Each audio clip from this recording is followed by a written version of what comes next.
ವೀಕ್ಷಕರೇ, ಇದೀಗ ಎರಡನೇ ದಿನದ ಒಂದು ಕಾರ್ಯಾಚರಣೆಗೆ ಈಶ್ವರ್ ಮಲ್ಪೆ ಮತ್ತು ತಂಡ ರೆಡಿ ಆಗ್ತಾ ಇದೆ. ಈಗ ಅಲ್ಲೆಲ್ಲ ಗಟ್ಟಿಯಾಗಿದೆ, ನಾವು ನಡೆದುಕೊಂಡು 2 ಜನ ಬರ್ತದೆ. ಯಾಕೆಂದರೆ ನಾನು ಮೊನ್ನೆ ಹೋಗಿದ್ದೇನೆ, ಜಗನ್ನಾಥ್ ಅವರ ಮನೆಗೆ ಸಹ, ಲೋಕೇಶ್ ಅವರ ಮನೆಗೆ ಸಹ ಹೋಗಿದ್ದೀನಿ.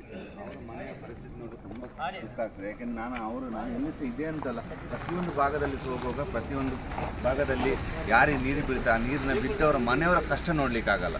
ಆ ಕಷ್ಟ ಅಂದರೆ ಆ ಮೃತದೇಹ ನೋಡ್ತಾರೆ ಸಹ ತುಂಬ ಆಡ್ತಾ ಇರ್ತಾರೆ. ಆ ತಾಯಿ ಆಗಲಿ ಹೆಂಡತಿ ಆಗಲಿ.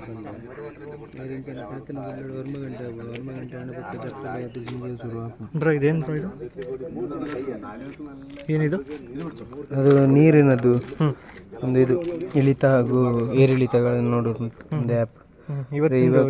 ಇವತ್ತೀಗ ಲೋ ಟೈಡ್ ಅಂದರೆ ತುಂಬ ಈಗ ಇಳಿತ ಶುರುವಾಗಿದೆ. ಈಗ ಇಲ್ಲಿ ತನಕ ಇಳಿತದೆ 1.20 ತನಕ, ಟೈಮಿಂಗ್ ಒಂದು 11 ಗಂಟೆ ತನಕ. ಅದಾದಮೇಲೆ ನೀರು ಪುನಃ ಬರಲಿಕ್ಕೆ ಶುರುವಾಗ್ತದೆ, ಮೇಲೆ ಇರಲಿಕ್ಕೆ അവിടെ കാര്യം തീർച്ചയായിട്ടും ഇവിടെ വന്നു. ഇന്നലെ അവിടെ ഇറങ്ങി പരിശോധിച്ചല്ലോ. അപ്പോൾ എന്തൊക്കെയാണ് കണ്ടത്? അവിടെ ചെളിയാണോ, എന്തൊക്കെയാണ് ഇപ്പോഴത്തെ പുഴയുടെ ഒരു അവസ്ഥ? എന്തൊക്കെ അതിപ്പോൾ കീഴെ ഒരു 35 അടിയിൽ നമുക്കൊരു ഇന്നലെ ആ ബെൻസ് വണ്ടിയുടെ ഒരു ജാക്ക് കിട്ടിയിട്ടുണ്ട്. അത് നമുക്കൊരു അദൃശ്യം എന്ന് പറഞ്ഞാൽ ഒരു അടയാളം കിട്ടി. നമുക്കിപ്പോൾ ഒരു ഈ സ്ഥലത്തിൽ വേല ചെയ്യുക, ಈ ಸ್ಥಳದಲ್ಲಿ ഒരു വണ്ടി.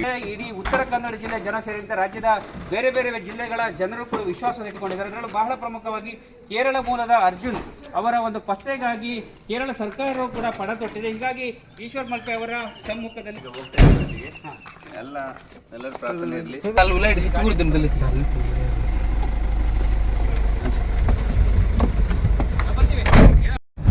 ಹೇಗಿದೆ ಈಗ ಇವತ್ತಿನ ಒಂದು ಕಾರ್ಯಾಚರಣೆ? ಇವತ್ತು ನಾವು ಈಗ ಸಮಯ ಎಷ್ಟಾಯ್ತು ಗಂಟೆ? 8:30 ಗಂಟೆ. ಯಾಕಂದರೆ ಈಗ ಸ್ವಲ್ಪ ಮಳೆದ ಹನಿ ಉಂಟು, ನಾವು ಬೇಗ ಶುರು ಮಾಡಬೇಕು. ಅವರು 10 ಗಂಟೆ ಹೇಳಿದ್ದಾರೆ, ಆದರೂ ಸಹ ನಾವು 8:30 ಗಂಟೆಗೆ ಅಲ್ಲಿ ಹೋಗಿ ನಿಲ್ತೀವಿ. ಅವ್ರು ಬರುವುದು ಬಿಡೋದು ಅವರಿಗೆ, ಆದರೂ ಸಹ ನಾವು ಕೆಳಗೆ ಇಳಿದು ನಾವು ಶುರು ಮಾಡೋ ಕೆಲಸವನ್ನು ಮಾಡ್ತೇವೆ. ಯಾಕೆಂದರೆ ಲೇಟ್ ಆದರೆ ನಮಗೆ ಅಡಿಯಲ್ಲಿ ನೀರು ಬಂದುಬಿಡ್ತದೆ, ಟೈಡ್ ಆಗ್ತದೆ. ಈಗ ಲೋ ಟೈಡ್ ಉಂಟು, ಈಗ ಶುರು ಮಾಡ್ತೇವೆ. ಆದಷ್ಟು ಬೇಗ ನಮ್ಮ ಅಧಿಕಾರಿಗಳು ಆ ಜಾಗಕ್ಕೆ ಬರಬೇಕಂತ ನಿಮ್ಮೆಲ್ಲರೂ ನಾನು ಮನವಿ ಮಾಡ್ತಿದ್ದೀನಿ. ಆದಷ್ಟು ಬೇಗ ಬನ್ನಿ, ಯಾಕೆಂದರೆ ನಾವು ಹೇಳಿದಾಗೆ ಆ ನೀರು ನಿಲ್ಲಲ್ಲ. ಅದಕ್ಕೋಸ್ಕರ ನಾವು ಆ ಟೈಮಿಗೆ ನಾವು ಹೋಗಬೇಕಾಗ್ತದೆ, ಆ ನೀರಿಗೆ ಸಮಾನ ಆಗಿ. ಯಾಕೆಂದರೆ ನೀರಿನ ಒತ್ತಡ ಮತ್ತು ಮಳೆ ಬಂದರೆ ತುಂಬ ಕಷ್ಟ ಆಗ್ತದೆ. ದಯವಿಟ್ಟು ಅಲ್ಲಿ ಬಂದು ನಾವು ಮಾಡುವ ಕೆಲಸಕ್ಕೆ ಒಂದು ಸಹಕಾರ ಕೊಡಿ ಅಂತ ನಿಮ್ಮನ್ನೆಲ್ಲ ಪ್ರಾರ್ಥನೆ ಮಾಡ್ತಿದ್ದೀವಿ. ಹಾಗೂ ಇವತ್ತಿನ ಎಲ್ಲ ಒಂದು ಲೈವ್ ಅಪ್ಡೇಟ್ಸ್ಗಳು ಈಶ್ವರ್ ಮಲ್ಪೆ ಅವರ ಯೂಟ್ಯೂಬ್ ಚಾನಲ್ನಲ್ಲಿ ಬರ್ತಾ ಹೋಗುತ್ತೆ. ಸೊ ನೀವು ಏನು ವೀಡಿಯೋಸ್ಗಳನ್ನು ನೋಡ್ತೀರಾ, ಸೊ ನೋಡೋದ್ರ ಜೊತೆಗೆ ಸೊ ಎಲ್ಲನೂ ಕೂಡ ಶೇರ್ ಮಾಡಿ ಅಂತ ಹೇಳ್ತಾ, ಸೊ ಇವತ್ತಿನ ಒಂದು ಕಾರ್ಯಾಚರಣೆನ ಲೈವ್ ಅಪ್ಡೇಟ್ಸ್ನ ಕೊಡ್ತಾ ಹೋಗ್ತೀವಿ. ನೀವೇನಾದ್ರು? ಏನಿಲ್ಲ, ಅದೇ ಯೂಟ್ಯೂಬಲ್ಲಿ ಇವತ್ತು ನಾವು ಎಲ್ಲ ವೀಡಿಯೋಸ್ಗಳನ್ನ ಕೊಡ್ತೇವೆ. ನೀವು ಆದಷ್ಟು ವಿಡಿಯೋವನ್ನು ನೋಡಿ ಲೈಕ್ ಮಾಡಿ, ಶೇರ್ ಮಾಡಿ ನಿಮ್ಮ ಸ್ನೇಹಿತರೊಂದಿಗೆ. ಈ ಒಂದು ಕಾರ್ಯಾಚರಣೆ ಯಶಸ್ವಿಯಾಗುವವರಿಗೆ ದೇವರಲ್ಲಿ ಪ್ರಾರ್ಥನೆ ಮಾಡಿ. ಹಾಗೆ ನಮ್ಮ ಯೂಟ್ಯೂಬ್ ಚಾನಲನ್ನು ಸಬ್ಸ್ಕ್ರೈಬ್ ಮಾಡಿ ಅಂತ ಹೇಳಿ.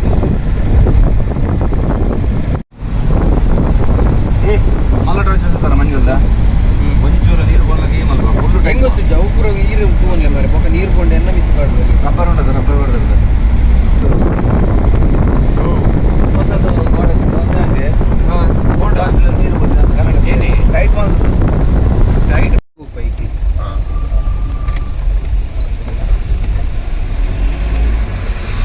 ಈಗ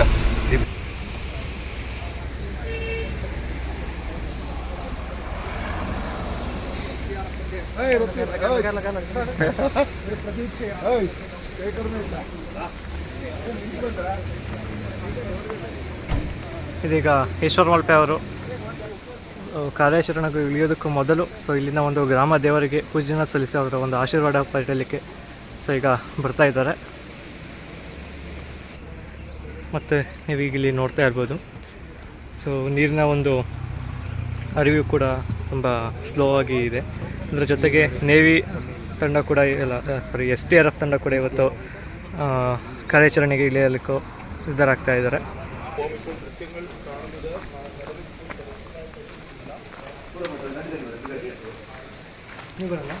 ಇಲ್ಲ ನೀವು ಹೋಗಿ.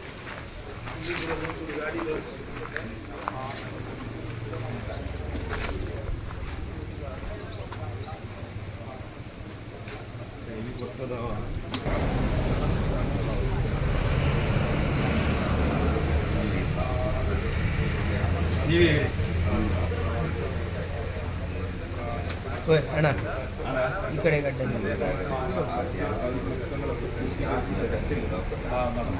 നമ്മൾ മനസ്സിലാക്കുന്നത്. നിലവിലിപ്പോൾ അതിൻ്റെ മറ്റെല്ലാ സജ്ജീകരണങ്ങളും പൂർത്തീകരിക്കുന്നത് അനുകൂലമായിട്ടുള്ള സാഹചര്യത്തിലുള്ള പുഴയിലെ അടിയൊഴുക്ക് വളരെ കുറവാണ്. അതുകൊണ്ട് തന്നെ നിലവിലിപ്പോൾ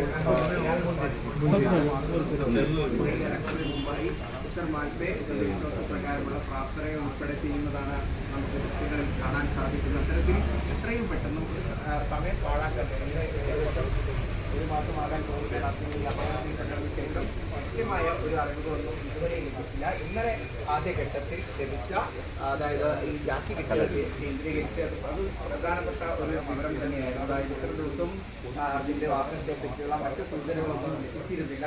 ഒരു ഡ്രോൺ ഉപയോഗിച്ചുള്ള പരിശോധന 4 സ്പോട്ടുകൾ തന്നു. അത് മാത്രമായിരുന്നു ഒരു പുരോഗതി ഉണ്ടായിരുന്നെന്ന് പറയുന്നത്. പക്ഷേ ആ സ്പോട്ടുകളിലൊന്നിൽ ഏറ്റവും കരയിൽ നിന്ന് ഏറ്റവും അടുത്ത് കിടക്കുന്ന ഒരു ബോട്ടിൽ നടത്തിയ പരിശോധനയിലാണ് ഇത്തരത്തിൽ ഹൈഡ്രോളിക് ജാക്കി കണ്ടെത്തിയത്. മണ്ണിൽ അത് തിരിച്ചുള്ള ആദ്യ അരമണിക്കൂർ തന്നെ ആ ജാക്കി ഒരു ലോകേഷ് ജഗന്നാഥ് എന്ന് പറയുന്ന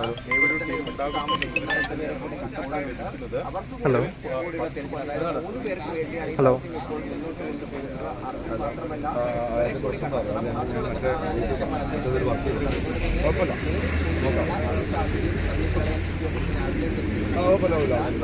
കണ്ടിയാണോ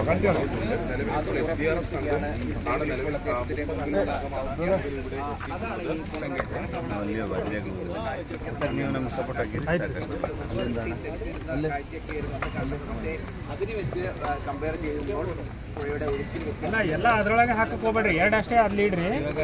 ಹತ್ತ ಮುಂದ್ಗಡೆ ನಿನ್ನೆ ನಡೆದ ಸ್ಥಳದಿಂದ ಪ್ರಾರಂಭ ಆಗ್ತದೆ. ಅಲ್ಲಿಂದಲೇ ಈಗ ಈಶ್ವರಣ್ಣ ಅವರು ಸ್ಕೂಬ್ ಹಾಕೊಂಡು ಇಳಿಲಿಕ್ಕೆ ಸ್ಟಾರ್ಟ್ ಮಾಡ್ತಾರೆ. ನಾವು ಈಗ ಅಲ್ಲಿ ನಿನ್ನೆ ದಿವಸ ಇದೇ ಒಂದು ಸ್ಥಳದಲ್ಲಿ ಒಂದು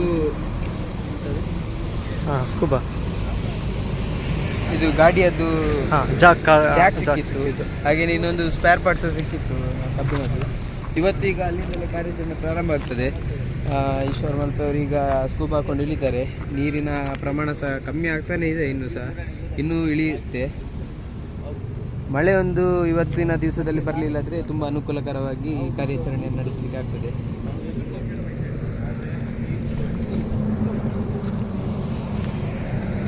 ಸೊ ಮುಂದಿನ ಒಂದು ವಿಡಿಯೋದಲ್ಲಿ ಸ್ಕೂಬಾ ಹಾಕ್ಕೊಂಡು ನೀರಿಗೆ ಹಿಡಿಯುವ ಒಂದು ಕಾರ್ಯಾಚರಣೆ ಏನಿರುತ್ತೆ ಅದನ್ನ ನೋಡೋಣ.